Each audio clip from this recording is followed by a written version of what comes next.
What's up, guys? Today we're looking at a quick video. I say quick, but now I'm going to talk. Just some ideas, right? So I usually see kata applications after the fact. And this was taught to me by my sensei. So it's like we drill the katas as forms, right? Like we normally do. And then we try to apply it in a sparring situation. But in that sparring situation, we are also playing as well. So then things come out organically within that situation. The idea is like you have a foundation of movement that you learned.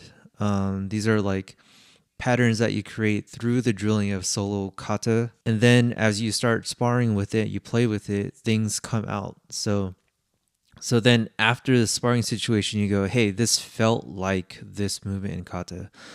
And then once you test that and you are able to replicate that, then that becomes a movement that you could say, hey, this is the application of this, or this is one interpretation of that application of this. So just a little behind the scenes thought process of how things work in my brain.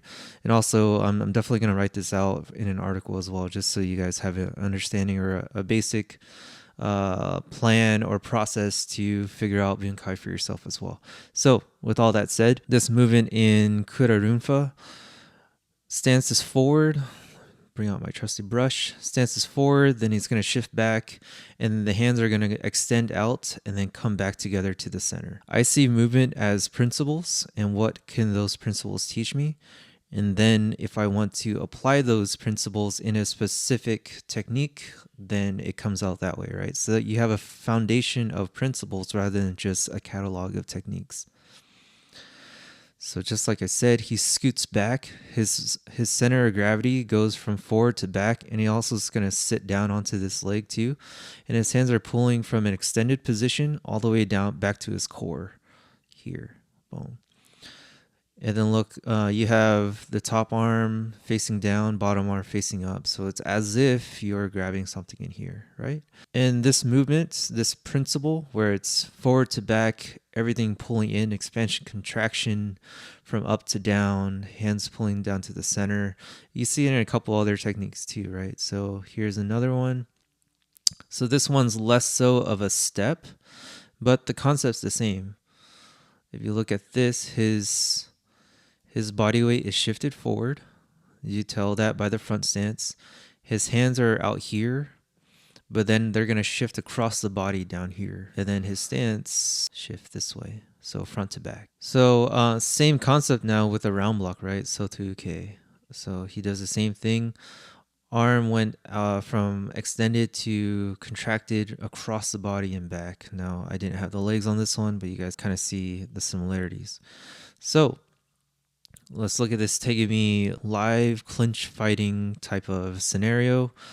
Person A, Nick, is pushing into me, right?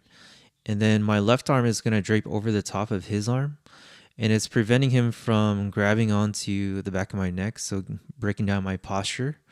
It's making me stand pretty tall, but what you're noticing is this shoulder here is actually holding up my arm because I'm laying heavy on this arm.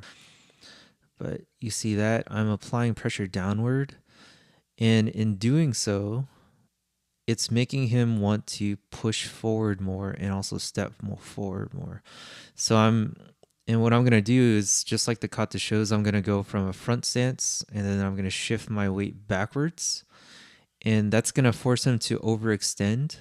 So watch this arm here,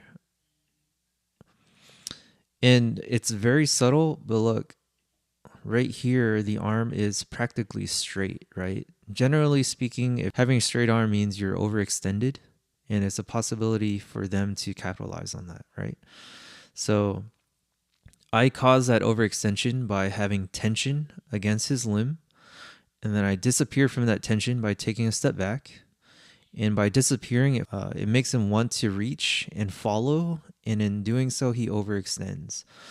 And then I do the second part of the movement in kata where my arms go from out and back, and I grab onto his wrist and I pull his wrist to my waist, right?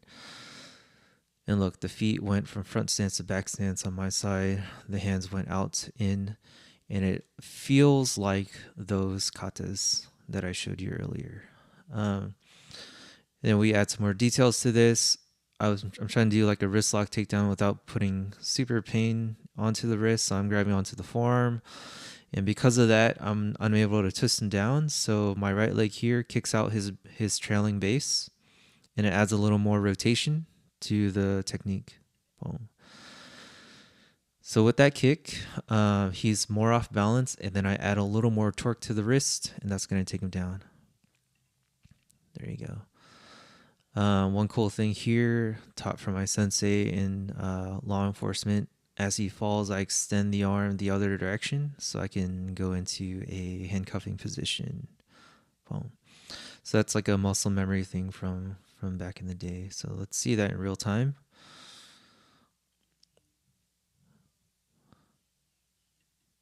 So he extends, I make him overextend, I step back, grab onto his wrists with both my hands, shoot them to my waist, and rotate him to the ground. He regains his balance, so I kick out that base leg and continue the rotation a little sharper.